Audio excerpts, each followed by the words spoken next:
can run the best campaign, you can even become the nominee, and you can have the election stolen from you. How can you win with Russian interference, though? That's a real what I'm thing. scared about in 2020. But rightly. Because I think he's an illegitimate president that didn't really win. So how do you fight against that in 2020? You are absolutely right. He's an illegitimate president in my mind. Would you be my vice presidential candidate? Folks, look, I absolutely agree. Trump didn't actually win the election in 2016. He lost the election, and he was put into office because the Russians interfered. Russia interfered with our election, attacked our democracy for the sole purpose of artificially placing someone at 1600 Pennsylvania Avenue.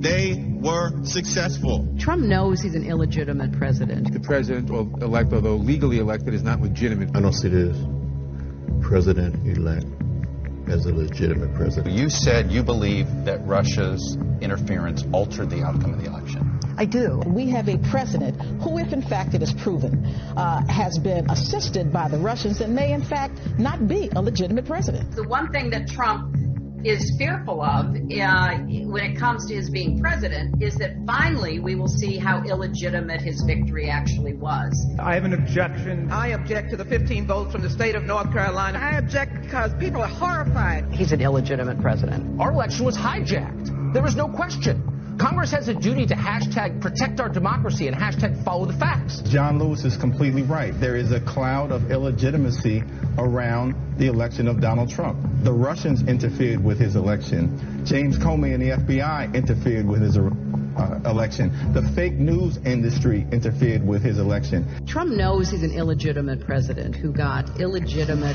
foreign help. Do you believe Trump is a legitimate president? What I believe is that there's no question that the outcome of this election was affected by the Russian interference. There absolutely is a cloud of illegitimacy. So that legitimacy is in question, yes. So that was a very tainted election, and in that sense, it's illegitimate. Why do you think the president is going to such great lengths to essentially prove that he beat you? Because he knows he didn't. He knows he's an illegitimate president. Stolen emails, stolen election. Welcome to the world of unprecedented Trump. So do you believe President Trump is an illegitimate president?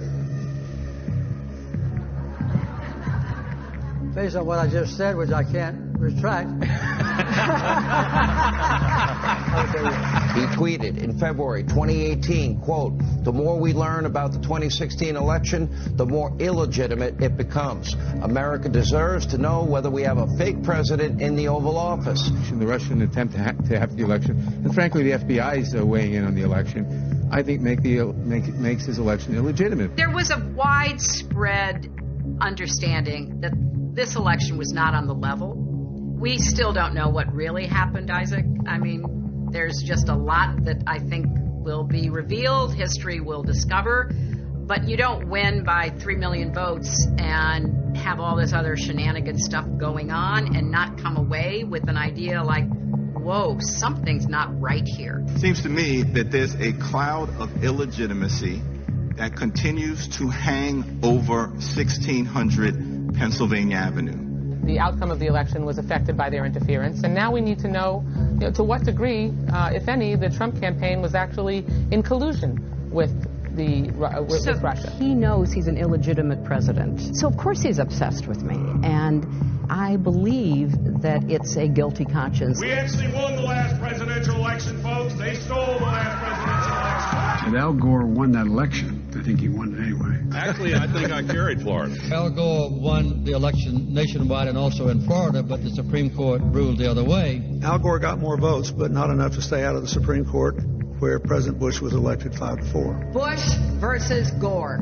A court took away a presidency. If all the votes were counted in Florida, that Al Gore would be president today and George Bush would be back in office. I come from Florida, where you and others participated in what I call the United States coup d'etat. In 2013, according to reports, Vice President Joe Biden, he claimed that Al Gore was the one who was elected president. And he claimed that the recount result was, quote, a bad decision. And never forget, dear friends, what they did in Florida to Al Gore and me, to all of us, to older Americans, to African Americans, to Haitian Americans, denied the right to vote and have those votes counted. I do believe that the projections were right in the first place at 7 o'clock when they called it for Gore. Let me tell you something. Without a doubt, George Bush did not carry Florida, and it was not close. There's no question that you won the state of Florida.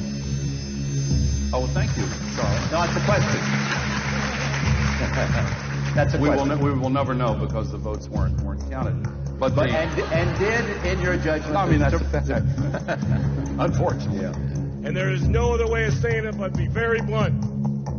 Al Gore won the state of Florida in 2000, and we should never forget it. Most Americans, or a great many Americans, don't have confidence that the election of 2000 was fair. But I don't believe we lost. I believe we just failed to have all of the votes counted. The Supreme Court elected the president. 2004, yeah. Al Gore won the state of Florida in 2000, although not the presidency. We know we won this election. They know we won this election. And Americans know we won this election. I know some people want you to believe that the Gore campaign was a campaign that wasn't able to complete its mission. We did. Had all of those votes been counted in Florida, I think Al Gore would be president today. We had more votes. We won, and we are never going to let the United States Supreme Court choose the President of the United States again. You should know by now, based on the fact that he lost the popular vote by more than 500,000 voters, and we don't know how many he lost by in Florida. There's no doubt in my mind that Al Gore was elected president. I rise to object to the fraudulent 25 Florida electoral votes. Really, we won the election in 2000, but they stole the election. I must object because of the overwhelming evidence of official misconduct, deliberate fraud, and an attempt to suppress chair must remind Enron had already helped the Bush team with such favors as ferrying their rent-a-mob to Florida in 2000 to permanently halt the counting of legally cast ballots. It is signed by myself on behalf of my diverse constituents and the millions of Americans who have been disenfranchised by Florida's inaccurate vote count. The Supreme Court, not the people of the United States, decided this election. Speaking to a Democratic group in Chicago Tuesday, he made it clear he thinks Al Gore was the winner. By the time it was over, our candidate had won the popular vote, and the only way they could win the election was to stop the voting in Florida. Katherine Harris, Jeb Bush, Jim Baker, and the Supreme Court hadn't tampered with the results, Al Gore would be president. I think that the issue before us today is not who won or should have won the 2000 presidential election. That issue has been settled, not to my belief, but it has been settled.